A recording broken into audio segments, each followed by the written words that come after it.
94.9 CHRW. My name is Brian Tong, and I'm the host of Underground Currents. And today I have Chris from Scale the Summit with me. How are you doing, man? Doing good. Now, you guys had an incredible set tonight in Toronto. This is actually your 10th time playing in Toronto. So what makes Toronto so special, and even just Canadian fans in general?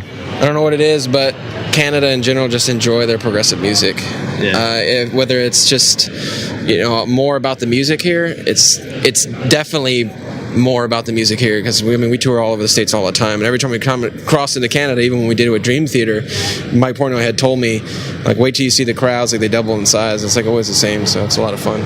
You guys are on tour with the Reign of Kindo and Jolly. How has this tour been for you guys so far? Amazing. Two great bands. The Reign of Kindo has been one of my favorite bands for a long time. Yeah. We actually asked them to do our two previous headliners, but they don't really tour.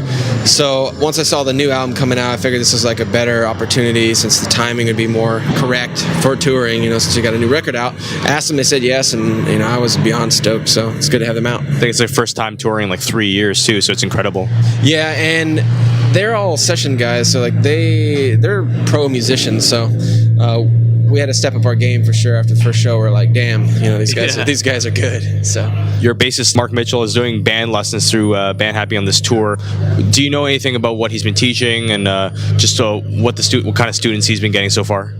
He teaches all levels, like from beginner to advanced, but he teaches a lot of like right hand stuff, technique, and songwriting for bass. Mm-hmm. Just in terms of technique, a lot of your music is really, really technical. So just because you've been a band for so long, has the learning curve ever increased or decreased in terms of learning the new songs? I'd say just it's increased. Like, as we write each song, we push the boundaries into places where we're not maybe quite there, because you want to progress each record, and not just technicality, but with songwriting as well.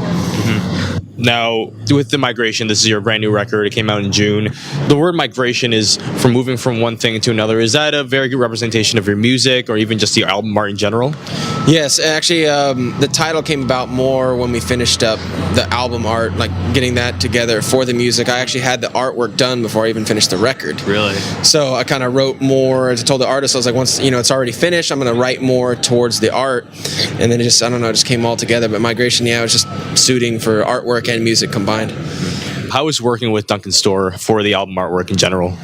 Great. We're actually gonna try, hopefully, fingers crossed, do an animation video of the Tree Beasts, like through a progression of like life and death, for hopefully Odyssey or Atlas Novus. Hopefully we can get that together, because he's in Ireland, and he does all his stuff watercolor, and we need animation of that. But he actually just got back to me today that he actually did animation in school like years ago, so hopefully we can work that out, because that'd be an amazing music video. We don't really consider ourselves like one that would look nice with having us in the video. We want to do something more abstract, more artsy. Now, he said that the album artwork is almost like a pollination dance with trees gathering into like a display. Is that part of an image that you want to paint to anyone who listens to your record? Oh yeah, absolutely. I mean, not only is it a journey, like the Tree Beast going on a journey, but yeah, it's the pollination dance is definitely that's a good way to put it, for sure. I forgot he had mentioned that. Yeah. We work with Jamie King, who is most notable for working on all the Between the Buried and Me records. Just knowing that you work with someone like that, how was it in terms of working with him? Jamie King actually was the first guy out of like the first 3 records we did that actually understood what we meant when we wanted organic, like natural sounding record, just very lively and not squashed with compression and stuff. And we loved the last records. It was fun working with all those guys, but it's like Jamie King just like nailed it on the head when we walked in. It was just like day one we started recording. We're like, this is exactly the sound we were going for.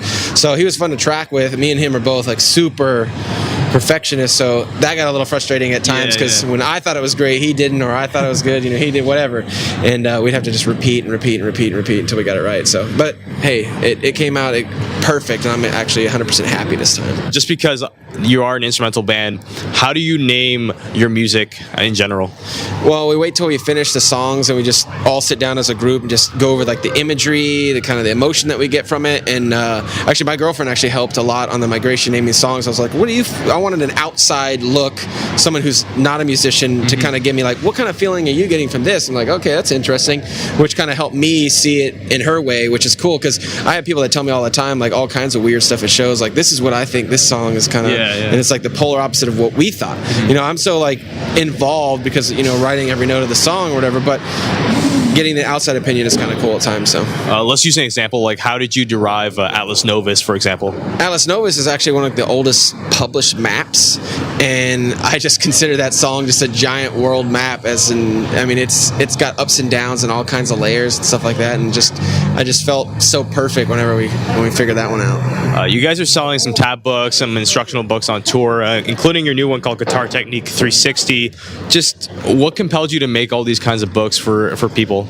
Well, I used to teach full time, and I had a lot of students that were like intermediate and advanced, and then over the years, starting probably 7 years ago, just my time for teaching kind of dwindled away, but I got more requests for lessons.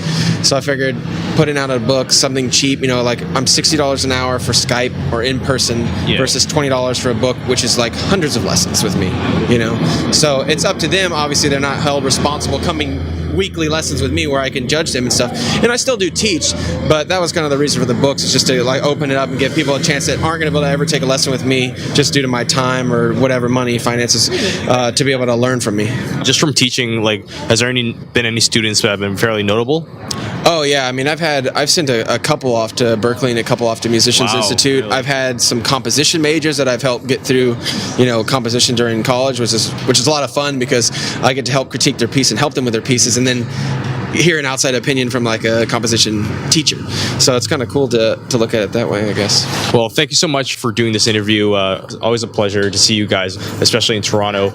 Now, the migration is available right now. You can actually stream it on Bandcamp if you want to preview it before you want to check it out.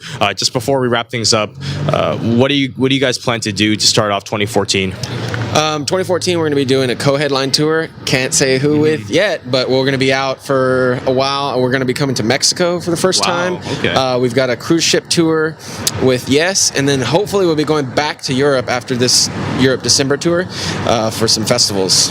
Okay, thank you so much, Chris. Thanks.